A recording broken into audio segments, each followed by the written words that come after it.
വിളക്കിൽ തിരിയേഴും തെളിച്ച് നാക്കിലയൊന്നു വിരിച്ച് കറിയോരോന്നായി വിളമ്പ് കുന്നല്ലരിയുടെ ചോറിൽ നറുനെയ്യൊരു തുള്ളി ഒഴിച്ച് നന്നായി വെന്ത പരിപ്പും. ഇന്ന് നമുക്ക് പരിപ്പും പാലക്കും കൂടിയിട്ട് കറി വെക്കുന്നതിന് നോക്കാം. ഇത് ടേസ്റ്റിനൊക്കെ പെട്ടെന്ന് ഉണ്ടാക്കാൻ വേണ്ടി പറ്റിയ ഒരു കറിയാണിത്. അപ്പൊ നമുക്ക് നോക്കാം ഇതിലേക്ക് വേണ്ട സാധനങ്ങൾ എന്തൊക്കെയാണ്. അതിന് വേണ്ടിയിട്ട് ഞാനിവിടെ 1 കപ്പ് തൂവരപ്പരിപ്പ് എടുത്തിട്ടുണ്ട്. പിന്നെ വേണ്ടത് പാലക്കാണ്. പാലക്ക് ഞാനിവിടെ ഇതേപോലത്തെ 1 കെട്ട് പാലക്ക് എടുത്തിട്ടുണ്ട്. ഈ പാലക്ക് നന്നായിട്ട് കഴുകിയിട്ട് കുറച്ച് ചെറിയ പീസായിട്ട് കട്ട് ചെയ്തെടുക്കണം. പിന്നെ വേണ്ടത് തക്കാളിയാണ്. അതിന് വേണ്ടിയിട്ട് 2 തക്കാളി ഞാനിവിടെ കുറച്ച് വലിയ പീസായിട്ട് കട്ട് ചെയ്തെടുത്തിട്ടുണ്ട്. പിന്നെ സവോള വേണം. സവോള ഒരു മീഡിയം സവോള ഞാനിവിടെ ചോപ്പ് ചെയ്തെടുത്തിട്ടുണ്ട്. പിന്നെ ഒരു വലിയ കഷ്ണം ഇഞ്ചി ചതച്ചെടുത്തത്, ഒരു 6 വലിയ വെളുത്തുള്ളി ചതച്ചെടുത്തത്, പിന്നെ കറിവേപ്പില, പച്ചമുളകും നിങ്ങളുടെ എരിവിനനുസരിച്ചിട്ട് ചേർക്കാം. ഈ കറിയിലേക്ക് നമുക്ക് വേണ്ട മസാലപ്പൊടികൾ. ഈ കറിയിലേക്ക് മല്ലിപ്പൊടി ചേർക്കണില്ല. ഞാനിവിടെ 1/2 ടേബിൾ സ്പൂൺ മഞ്ഞൾപ്പൊടി എടുത്തിട്ടുണ്ട്. പിന്നെ 1 ടേബിൾ സ്പൂൺ മുളകിന്റെ പൊടി വേണം. മുളകിന്റെ പൊടി നിങ്ങളുടെ എരിവിനനുസരിച്ചിട്ട് ചേർക്കാം. പിന്നെ വേണ്ടത് ജീരകം.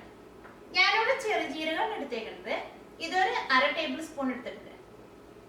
ഈ കറിയിലേക്ക് നമുക്ക് ഏറ്റവും ലാസ്റ്റ് ചേർക്കാൻ വേണ്ടിയിട്ട് ഞാനിവിടെ കുറച്ച് മല്ലിയില ചോപ്പ് ചെയ്തെടുത്തിട്ടുണ്ട്. അപ്പൊ നമുക്ക് നോക്കാം ഇതെങ്ങനെ കറിയാക്കാന്ന്. ഇത് കറിയാക്കാൻ വേണ്ടിയിട്ട് പരിപ്പ് വേവിച്ചെടുക്കുക. അതിന് വേണ്ടിയിട്ട് കുക്കറിലേക്ക് പരിപ്പ് ചേർക്കാം. പരിപ്പ് ചേർക്കുമ്പോൾ പരിപ്പ് നന്നായിട്ട് കഴുകിയിട്ടെടുക്കുക. ഇനി ഇതിലേക്ക് നമുക്ക് വെള്ളം ചേർക്കാം. വെള്ളം ചേർക്കുമ്പോൾ കുറച്ച് വെള്ളം കൂടുതൽ ചേർക്കാം. അപ്പോഴായിരിക്കും നമ്മൾ ആ കറി വയ്ക്കുമ്പോൾ കറിക്ക് നല്ല ഗ്രേവി ഉണ്ടാവുക. അപ്പോൾ ഇതിലേക്ക് നമുക്ക് വെള്ളം ചേർക്കാം.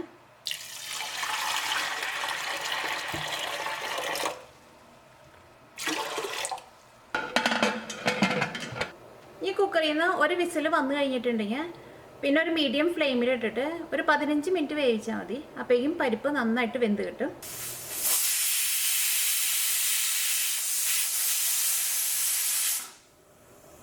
ഇപ്പോൾ കുക്കറിൽ നിന്ന് ഒരു വിസിൽ വന്നിട്ടുണ്ട്.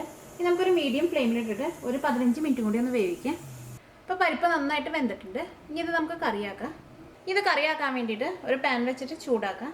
ഇതിലേക്ക് നമുക്ക് ആവശ്യത്തിന് വെളിച്ചെണ്ണ ഒഴിക്കാം. ഈ ചൂടായ വെളിച്ചെണ്ണയിലേക്ക് ജീരകം ചേർക്കാം. ജീരകം ആദ്യം ഒന്ന് മൊരിയണം. അത് കഴിഞ്ഞിട്ട് വേണം ഇതിലേക്ക് നമുക്ക് സവോളയും ഇഞ്ചിയും വെളുത്തുള്ളിയും പച്ചമുളകും കറിവേപ്പിലയും ചേർക്കാൻ വേണ്ടിയിട്ട്. ഈ ജീരകം ഇങ്ങനെ മൊരിയിച്ചിട്ട് ഈ കറി ഉണ്ടാക്കുമ്പോൾ ഈ കറിക്ക് ഒരു പ്രത്യേക ടേസ്റ്റ് ഉണ്ടാവും. ഇപ്പം ജീരകം മൊരിഞ്ഞിട്ടുണ്ട്. ഇതിലേക്ക് സവോളയും ഇഞ്ചിയും വെളുത്തുള്ളിയും പച്ചമുളകും കറിവേപ്പിലയും ചേർക്കാം.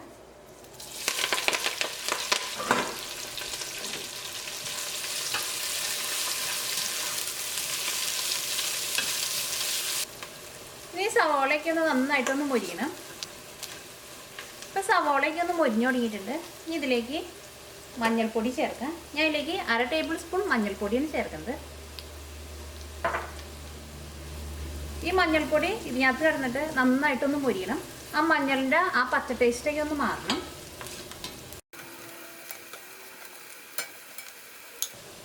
ഇപ്പം മഞ്ഞൾപ്പൊടി ഇതിനകത്ത് കിടന്ന് നന്നായിട്ട് മൊരിഞ്ഞിട്ടുണ്ട്. ഇനി ഇതിലേക്ക് മുളകിൻ്റെ പൊടി ചേർക്കാം. അപ്പം നിങ്ങളുടെ എരിവിനനുസരിച്ചിട്ട് ചേർക്കാം. ഞാൻ ഇതിലേക്ക് 1 ടേബിൾ സ്പൂൺ മുളകിൻ്റെ പൊടിയാണ് ചേർത്തേണ്ടത്.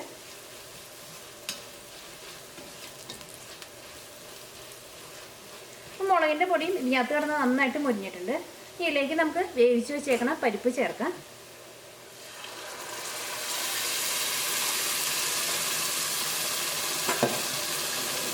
ഇതിലേക്ക് തക്കാളി ചേർക്കാം. തക്കാളി ആദ്യം ഈ എണ്ണയിലിട്ടിട്ട് വഴറ്റിയെടുക്കേണ്ട ആവശ്യമില്ല. ഇതേപോലെ ചേർത്താൽ മതി.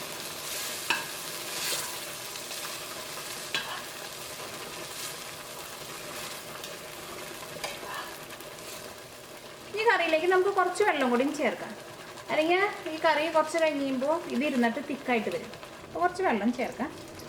നിങ്ങളുടെ കറിക്ക് എന്തോരം ഗ്രേവി വേണമെന്നുണ്ടെങ്കിൽ അതനുസരിച്ചിട്ട് വെള്ളം ചേർക്കാം. ഇതിലേക്ക് പാലക്ക് ചേർക്കാം.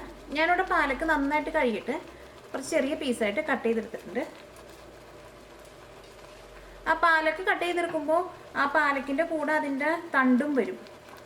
അതൊന്നും മാറ്റേണ്ട ആവശ്യമില്ല. ഇതേപോലെ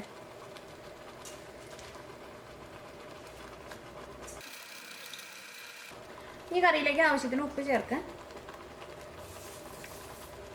ഇതെല്ലാം കൂടിയിട്ടൊന്ന് മിക്സ് ചെയ്യാം.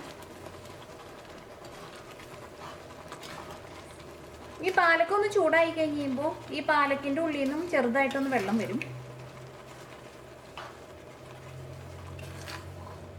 ഈ കറി ഒന്ന് നന്നായിട്ട് തിളച്ച് കഴിയുമ്പോൾ തന്നെ തീ ഓഫ് ചെയ്യുക. പാലക്ക് ചേർത്തിട്ടുണ്ടെങ്കിൽ പാലക്ക് കുറേ നേരിട്ട് വേവിക്കേണ്ട ആവശ്യമില്ല. ഈ പാലക്ക് എപ്പോഴും നല്ല പച്ച കളറായിട്ട് തന്നെ ഇരിക്കണം.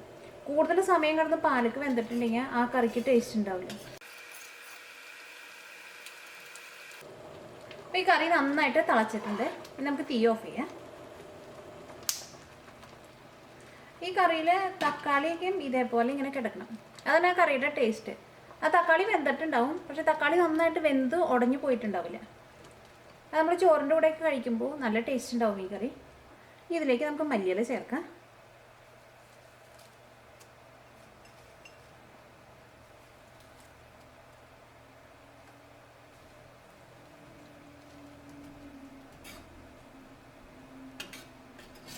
ഇപ്പോൾ പാലക്ക് പരിപ്പ് കറി റെഡി ആയിട്ടുണ്ട്.